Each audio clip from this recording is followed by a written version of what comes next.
are here with Tyler Diamond. How are you doing today, sir? I am doing fantastic. How are you guys? Oh, just fantastic. I got home. I got my coffee. I know you got yours. Yes, I did. I just brewed some up. I got practice here now, and I need to get a little something in me. That's right. So you got a fight coming up, no? I do. Here in 4.5 weeks, biggest fight of my life.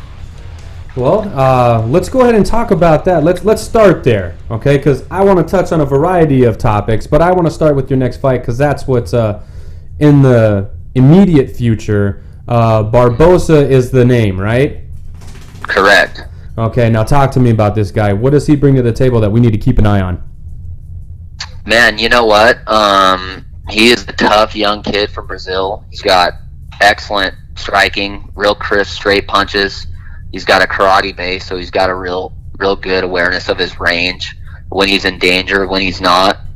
He's got pretty decent jits to nullify a lot of grapplers' skills. So it's good, man. It'll be a good test for me. I'm excited for it.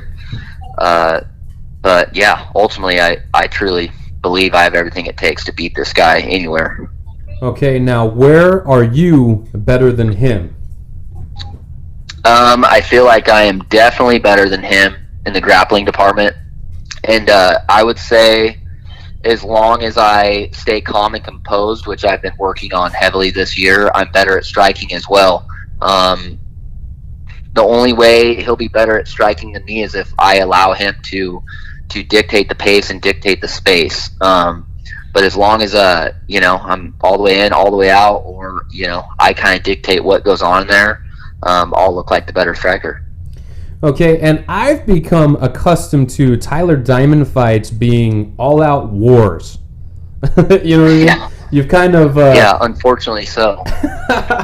Now, do you like going through a 15-minute fight? I mean, obviously, it would be ideal to go in there and get the 10-second knockout, but you've kind of made a habit of going in there for 15 minutes and it not being easy for either party. Yeah. I'll tell you what. I mean, in some of those fights, been some fight IQ errors in my part that's made the fight go longer than it's had to be. But you know what? I don't mind going that long. I mean, yeah, of course, I wish every fight I could get the guy out the first minute. I get paid the same. You know. But you know what? If it's got to go 15 minutes, 25 minutes, an hour, whatever it is, like I'm built to go as long as we need to go. I'm mentally tough. I've only had one real slip up in my career as far as like the fight going the distance and having a cardio issue or whatever. But other than that, I've kind of proven that I can go 15 minutes. It doesn't matter. I'll be strong no matter what round it is. Okay, and then while we're on the subject of 15-minute wars, is it... Hey, be quiet. Sorry, I got my dogs in here. Because if I don't keep them in here, then I can't regulate them. Hey, don't make me get up. Okay, so you go 15 minutes hard, right? And you have a tendency to break your opponents over 15 minutes. How does it feel when you feel that they've broken? Like, what does that feel like? Oh, it's the best. It's a burst of energy for you. You see it all the time in college wrestling. You got two guys. It's a 0-0 match in the first period. In the second period, it's maybe a 1-0 match. Then in the third period, the guy ends up winning 8-0 or whatever. And it's because he finally broke that guy down. Which everyone's got that breaking point, and that's what I need to go out there and do. I got 25 minutes to try and break this guy. I don't think he's gonna be easily broken. I think he's a really tough kid. He's resilient. But everyone has that point, and I got to get him to it. And you got 25 minutes to do so. Exactly. Okay, because that's right. This is a title fight, and it's at featherweight. Now, his last fight, he got in and out relatively quickly. I believe it was... I'm trying to remember his opponent now. His opponent was a guy named Nate Jennerman. There you go, Gentleman. And he ended up getting the knockout due to Gentleman coming in and not respecting the guy's power. So correct. I don't think that You know what I mean? I think you're a little bit smarter than that to just go in there without respecting the guy's power. So I guess the goal here is to not get in a firefight, right? I mean, that's got to be part of the game plan. I actually watched that fight live. I just happened to watch it. It's the only time I watched it. So I just got to go off of memory from a few months ago. But if I remember right, Jennerman had the right idea, I feel like. But he kind of kept his head in the center line a little bit too much, which was actually my problem my last fight, something that I've been working on constantly since then. My last fight, I guess I didn't respect the guy's power whatsoever. But, yeah, you know, if you're going to press this guy, you got to have that head moving, man, because he's dangerous. He's a crisp striker. Like, things are going to come ultra fast that you might not see. So I felt like Jennerman was doing an okay job, and then he just got his face elbowed off coming in too hot. Yeah, he did. And, I mean, with most strikers, it's going to be the pressure that's, you know, going to ultimately counter his attacks. So with his fighting style, you kind of have to push forward, and that kind of has to make you play a little bit of defense while you're playing offense. And, I mean, he's got to kind of do the same thing. That's why I like when there's a striker that's pretty good, because then it's who implements their game plan better. You know what I mean? Absolutely. So... absolutely. Yeah, no, I'm ready to pressure this guy if I have to. If I'm ready to kind of counter strike and really be tactical in there. Whatever I got to do, I've been pretty much working every single scenario. Because you never know what the hell's going to happen in there until it happens. You know. Exactly. But I do have a co-host that's over there. He's probably just patiently waiting his turn. So how about I give it to him? Hey, Jonathan, do you got anything over there for Tyler Diamond? Yes, I do. All right, well, go ahead and get it. First off, I just want to start off by saying thank you for taking time out of your extremely busy schedule and talking with us over here at the Hick Audio. Hell yeah. No, thank you guys. Now, I was going over some stuff, and I noticed that you fought in quite a few different promotions. I've always wondered, is that because of is that your choice, or is that just kind of like you just take whatever fight kind of comes your way? Man, I've tried navigating my career as best I can. Like, okay, I want to fight, in this timeline or whatever, but I've really let the chips fall where they may, and I've kind of just went to what I felt was the best option at the time. Early in my career, I fought a lot locally for different local shows, making pretty good money, actually, because I was able to put a lot of butts in the seats, But man, it wasn't a choice. Like it wasn't like I made a goal of like, oh, I want to fight for X amount of promotions. It was just I kind of let the chips fall where they may and went wherever the river kind of took me, type of thing. Gotcha. Yeah, I mean, it's incredible to see like how a fighter kind of makes the transition, through promotion and promotion, fighting the different fighters that are in that promotion. And man, you've come away with a W every single time almost. So, dude, that's pretty impressive. Thanks. My second question is, what's it like being with Team Alpha Male? Oh, yeah, this is a question I get a lot. Actually, it's incredible, man. The best team in the world, arguably, for people my size. Absolutely. We have a ton of studs in the room, and man, it's just awesome that it's right here in Sacramento, my backyard. Because I'm from Orville, which is just 60 miles north. When I went to college, I had to go all the way out to North Dakota, which is pretty far. A lot of guys on my team were from that general area. The home wasn't too far away for me. That wasn't an option. And now it's the opposite. Now I'm here at my home base in Sacramento with my hometown right in my backyard. We got a lot of guys who have came here from all over the world to try and be the best fighters they can be. A lot of like-minded individuals that work really hard every day. And man, it's great. It's a very positive environment with a lot of guys that are willing to work extremely hard. And just like I said, a lot of like-minded people that are just running down a dream like me. They all got goals and they want to accomplish them. So they put themselves in the best possible scenario and situation, which is being in Sacramento, California with Team Alpha Male. Nice. Excuse me, sorry. I don't know what it is, dude. These Arizona allergies, man, gets me every flipping interview, dude. Sorry. Another question I have for you is, are you a fight fan? Or do you just like participating as a fighter? Yeah, you know what? I would say that I'm probably not the biggest fight fan. I mean, yeah, there's certain fights that I get really, really excited for, you know, and that I would love to see, but you know, life comes first. I got a lot of outside crap in life that I'm probably more interested in than fighting at times, you know. I mean, obviously I love fighting and competing myself, but I love hunting. I love being in the outdoors. I love entrepreneurship, you know, thinking of different business models and ideas and ways I could make money, you know. But as far as a fight fan, like, you know, yeah, I like sitting down and watching the fights when I can, but man, this whole year I haven't really gotten too much in. I've been so busy, to be honest. Yeah, that's understandable. Well, I mean, just looking over your fight career, man, you are a very, very busy man. Yeah, no, I was more active early in my career, but you kind of have to be then. You know, you're early in your career, you're on the regional circuit.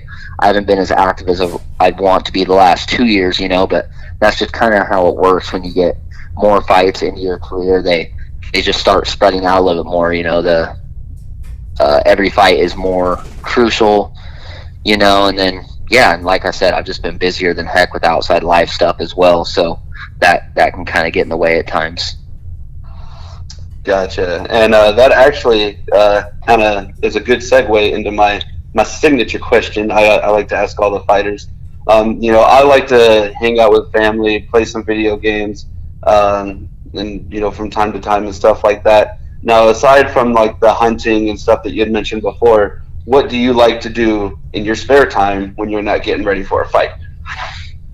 You know what? Number one is, yeah, hanging out with my family. And number one, my wife, I just got married in August. We've been together for 4.5 years now, you know, so. Congratulations. Yeah, thanks. We got a weird dynamic, you know. I'm down in Sacramento Monday through Friday, and she's up north teaching. So I only get to see her on weekends when I'm in fight camp. When I'm out of fight camp, I'm up there a little bit more regularly, you know. So yeah, interesting dynamic there, man. So pretty much all my free time is dedicated to hanging out with her and my family, and then if it's hunting season, obviously, like, I'm getting that in if I can. If I'm not in fight camp or whatever. But man, that's it. My life, that is what my life revolves around, you know. Nice. Hey, keep it simple, keep it sweet, man. Yeah. Well, that is actually all that I have for you, and thank you again for taking time and talking with us, and I will shoot you back over to the host. What you got, Steve? Absolutely. All right, so if you got time, I got a couple more questions for you. Yeah, no problem. Okay, explain to the listeners your, I guess, feelings or what have you on The Ultimate Fighter. My feelings are that when I look back at it, I look back at it as something that I gave everything I had, something that I really wanted, but it's just one of those life lessons, you know, like, you don't get everything that you deserve, and sometimes you can try your absolute best on things and it just doesn't go your way, you know. Mm-hmm. And that's what The Ultimate Fighter was to me, you know. I going into that show, I 1000% believed I was going to win it. You know, weird things happen, I didn't. So when I look back, I don't look back with any regret, because there's literally nothing else I could have done. Like, I literally tried as hard as I could, you know. I just look back at it as a lesson learned, you know. For some reason, I wasn't meant to win the show that year like I felt like I should have and everything, you know. But overall, I'm happy it happened. It was a good, kind of fun experience. It was a good opportunity, you know. And I'm all about having opportunities, you know. Like, so it was a good opportunity. But it is what it is, and you know, I've totally moved on from that. Like, I'm ready to kind of rewrite the next chapter here, and that's just stack up these wins and get back into the UFC or any other promotion that's willing to pay me what I feel I'm worth, because I'm 28 years old, I'm married, like I need to start making some actual money in fighting, at least a lot more than I'm making right now. Okay, and then this will be your second headliner in LFA. So this is back-to-back headlining events for the LFA, which is a launching pad into the major organizations, mostly the UFC. So Correct. You could do worse for promotions there. And then you may not have won the season of Tough, but I'll tell you what, you probably gained a decent amount of following, because when you came into the Ultimate Fighter, A, you were one of the favorites to win the season, okay? Mm-hmm. B, you came in with a chip on your shoulder, okay? You came in with a certain type of swag, you know what I mean? Yep, absolutely. And then, when they get into the stories of the fighters, you won a lot of people over with your story, how you take care of your brother and all that shit. It's one of the reasons why my wife was super stoked that I booked this interview. She's a fan, okay? Oh, nice. She's a fan, okay? And it was your story that won her over, because she was kind of like, why is he so mean? Why is he so mean? And I'm just like, well, I mean, to be honest with you, that's kind of the attitude that you got to have with fighting. You're not here to make friends, you're here to fucking win.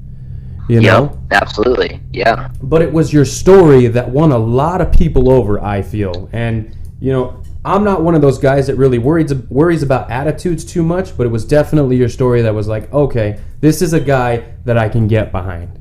You know what I mean? Yeah. Yeah, and you know what? That was just a little snapshot of my life story too. But I think they portrayed it well. I think they did kind of portray me as like the, obviously I was a favorite not only to the MMA community, like online and stuff, but like on the show, being picked number one and everything. Mm-hmm. But they needed that guy that had the chip on his shoulder, and I certainly had that. They may have portrayed me a little meaner than I actually was, but you're right. I wasn't there to make friends. I was there to change my life. That was my whole mindset. You know what? A lot of people online didn't really like my my attitude or the chip on my shoulder, but you know what? I don't give a fuck about any of those people.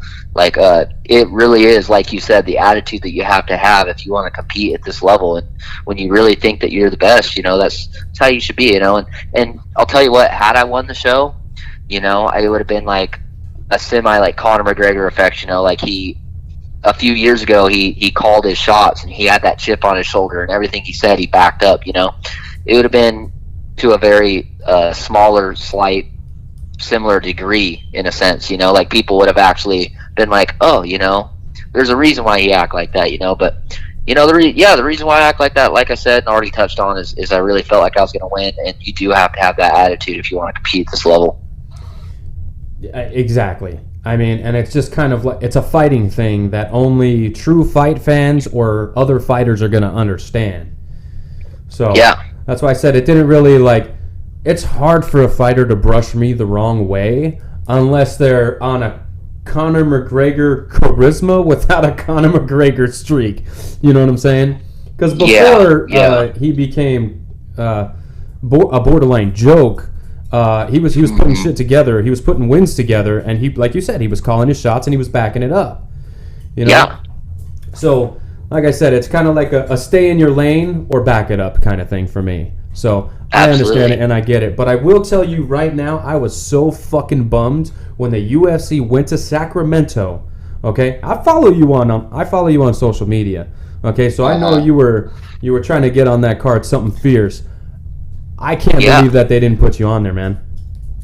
Yeah, dude, I'll tell you what. I had the opportunity to get on it. It was at 55, but I don't care.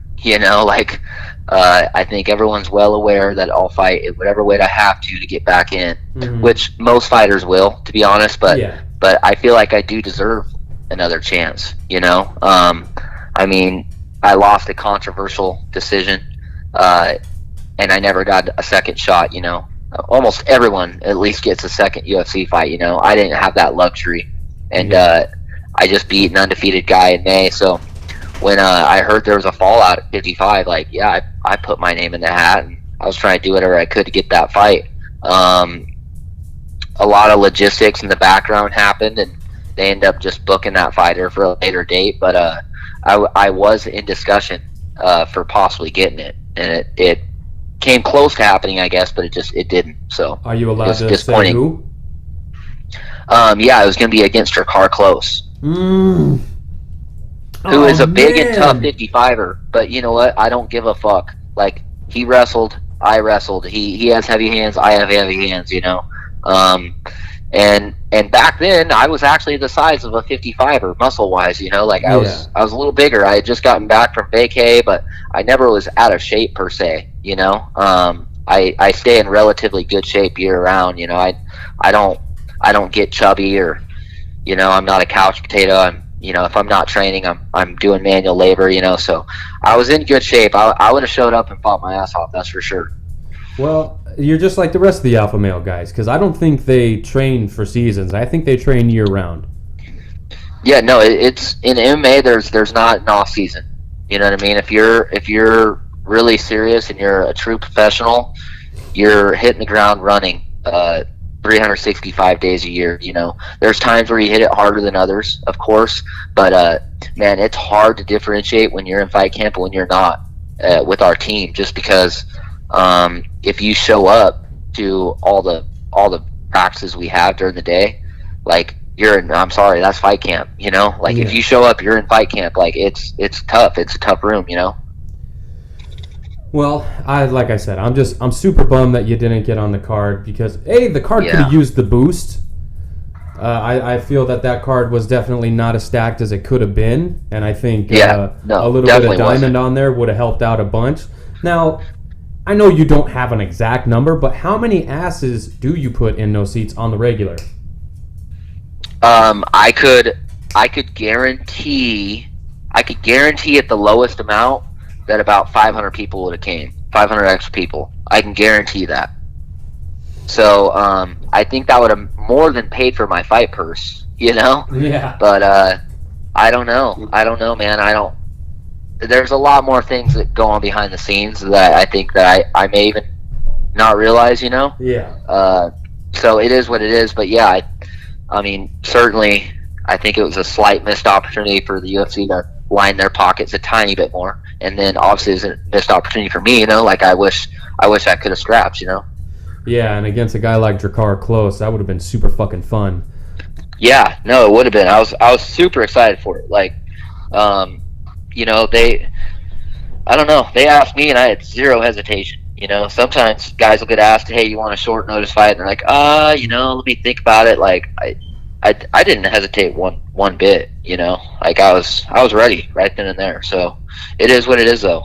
Well, I think if they come knocking, I'd say the only guy I probably wouldn't fight would be Francis Ngannou, because I'm small and I'm so small that I couldn't take him down. But I think everybody else. You better have a good life insurance policy. Which, by the way, I just got my life insurance license recently. So yeah, if you were to ever somehow, some way fight that guy, I'd have to have you link up with me, and we'd have to get you on something for your family. I'd be giving the Diamond a call, because I need that Diamond health insurance, and it's got to be like Diamond quality. Yes, and it would be. I work for I'm licensed under a great company, so. Well, shit, if you want to give that a shout, go ahead. Oh, it's called World Financial Group out of here in Sacramento. So I got my life insurance license because the company paid me to get it, and nice. So I have some basic knowledge of it, but I'm not like actively like in the office like pressuring people to buy life insurance or anything, because I have some other business ventures that I'm be getting into shortly. So you know, it was cool to like gain the knowledge about life insurance and stuff like that, but it's not something I'm going to be in the office 9 to 5 doing. It's just, you know, if someone's interested, I have the basic knowledge to get them signed up with whatever policy they may want or need, or refer them to the proper person. But yeah, that's what I did. That's one of the things I did recently. That's pretty fucking cool, man. Life insurance is actually kind of important, especially if you got a family. So, you know what? It's super important. It's way more important than people realize. You know, I mean, my dad died in 2013. He was making amazing money at the time, and you know, kind of left my family in a financial crunch at the time, and especially because, you know, he didn't have life insurance. So that was a heavy blow, you know, because I mean, you can never replace your loved one, but getting financial security after they're gone certainly lessens the burden a little bit. Yeah. I mean, financials is probably one of the number one stressors in life. Absolutely. And if you don't got to worry about financials, then at least that heavy burden is gone. God damn. See, this guy's good. This guy's good, man. All right. Yeah, no, it's true. Shit. Yeah, no, you ain't wrong. So, before we let you go, I want to talk next steps, okay? Again, second headliner straight for the LFA. This one's for the featherweight title. You're fighting a good guy in Barbosa, okay? He ain't no slouch. He's pretty good everywhere. But after you win your fight, what's next? After I win the fight, what's next is, so I haven't actually been looking ahead too much for this one, but man, what's next is the UFC better get off their ass and sign me, or I got to go somewhere else. It's got to pay me good money because, like I said, I'm 28. I'm just married. I'm not fighting for very much money right now. This is probably the least amount of money I'm ever going to make in a year. It's fucking pathetic. And I'm technically a UFC veteran. Like, I fought once in the UFC. I'm a UFC vet, whatever. Like, I got to be making money, man. Yeah. So I got to go wherever the money is, And I don't know. Something's got to give, man. I won't be fighting for peanuts anymore after this fight. Okay, well, and what's going to be the call out? Are we going to call out a promotion? Are we going to call out another fighter? Is there anybody in particular you're looking to fight after this? Man, I wish I had the leverage to call out a UFC fighter, but, not even being signed and not knowing what the future is, I'm not going to be that idiot that's like, this guy ain't even signed, who's he calling out? But, I mean, I don't know. Maybe I'll think of someone from now and then, but, I mean, shoot, I wouldn't mind the rematch with Bryce Mitchell, but that's not going to happen. Like, UFC does not do rematches like that, and they ain't going to re-sign me to rematch him. So it'd be nice to get that one back, but it won't happen. I mean, so I don't know. I would just be happy to get re-signed with the UFC on a short notice call against anyone. I don't care. All right, Francis, you better be by your phone. Hey, if I'm fighting Francis, I am going to try and take his ass down in about 0.2 seconds. All right, now it sounds like you're getting ready to head out to practice, so we're going to go ahead and end it right here. But I want to give you a chance to shout out sponsors, training partners, coaches, family, whoever you want. You got as long as you want. Go ahead, the floor is yours. For sure. Well, first off, thank you guys, and I just want to give a shout out to Atlanta's Egg White. Hooked me up. Super important key for me in my training. And then just want to give a shout out to my town of Oroville, everyone that supports me there, and the town of Paradise that recently suffered the camp fire last year, deadliest California wildfire in history. But it's like a second home to me, so got to give a shout out to those guys. And man, just anyone else that's ever gave me any positive vibes or has rooted for me or anything like that. I really appreciate it. And I'm just excited to get this win October 11th, and I hope that everyone's able to tune in. All right, that's Tyler Diamond. He fights October 11th for LFA, headlining for the featherweight title versus, I forget Barbosa's first name. I didn't write it down. I just wrote down Barbosa. So, but that's the guy. That's the guy he's fighting. I don't know what his first name is either. I don't care. Either way, somebody's gonna give him an L, right? He's got to get it. All right. Well, thank you, Tyler, and we'll be watching you October 11th, LFA 79. For sure. Thanks, guys. All right, man. Have a good one. Enjoy practice. You guys as well. See ya.